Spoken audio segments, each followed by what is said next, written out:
Hello, and welcome to A Queer Presence. I'm your host, Phoebe Singletary, and today I will also be your lecture leader. For this episode, we'll be talking about topics in the discipline of music education, and specifically some simple practices you can adapt in a music classroom to make sure that all of your students feel included.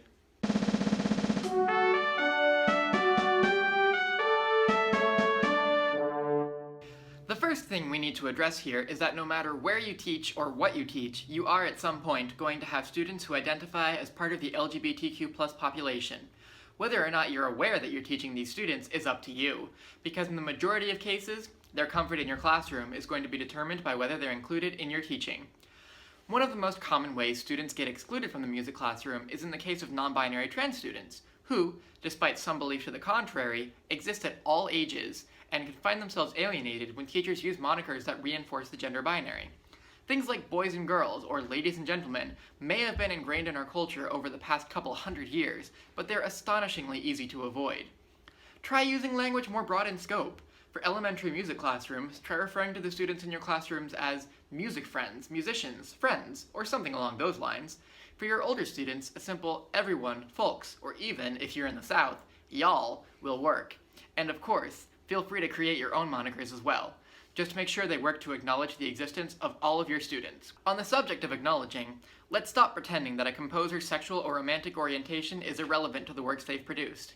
Discussing the history behind a piece of music is vital to understanding it, and when discussing this history with music classes, it's foolish to suggest that people like Tchaikovsky, Britten, Cage, Sondheim, Bernstein, Copland, Barber, or Menotti never used music to reflect on how society viewed their expressions of love.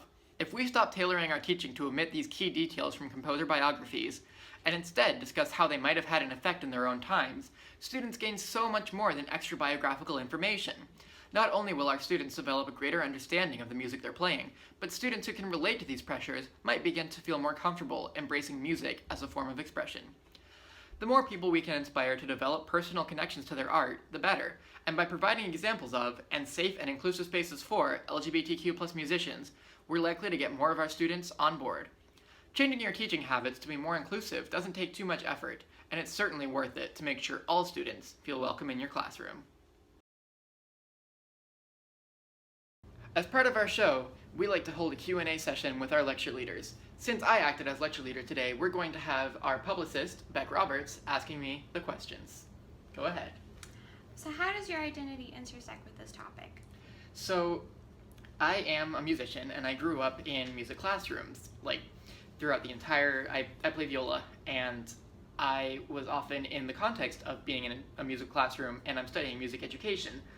So this, to me, as someone who is trans, who isn't binary trans, is very important, because I felt very, very often like I wasn't included in the classroom when teachers said something like boys and girls, or ladies and gentlemen even.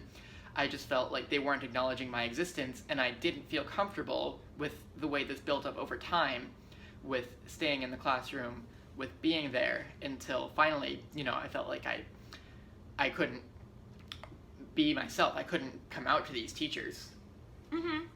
On that note, aren't the monikers you suggest less formal than using ones like ladies and gentlemen?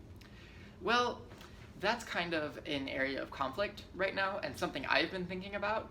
But I think there are still gender-neutral monikers that you can use that sound just as formal, such as hello, friends and colleagues, or students, or everyone is even formal. Regardless, though, I would say that even though they're less formal, it's more important to respect everybody's existence than it is to speak in a formal manner. I agree. How can music teachers handle these kinds of topics in elementary classrooms? There's this idea that elementary students can't handle any form of gender variance or marginalized romantic orientation or sexual orientation, and I would say that elementary students know and understand a lot more than a lot of teachers give them credit for, and they're honestly going to be fine as long as it's explained in a sensible way, because to a person who has a developing brain, something like this isn't going to be seen as bad, or there's not going to be anything negative about it until an adult says, oh, that's negative. So what if you don't have any LGBTQ plus students in your classroom? Well, first of all, a lot of people seem to think that they don't have these students in their classroom, because in my case, a lot of their students who were queer were not comfortable coming out to their teachers. So that's one thing. So definitely change your practices regardless of who you think you have in your classroom for the sake of the people who might be closeted still, especially in a place like high school. And if you know for absolute 100% certain that you don't have queer students in your classroom, you can still change your teaching practices for the sake of any future students that you might have. Coming up next on A Queer Presence in Music Education, we'll be discussing uniform policies and why what's currently popular might not be the best idea. Feel free to send us a message with any questions. As always, spam and hate mail will be ignored. Until next time, with love and kindness, I'm Phoebe Singletary, and this has been A Queer Presence.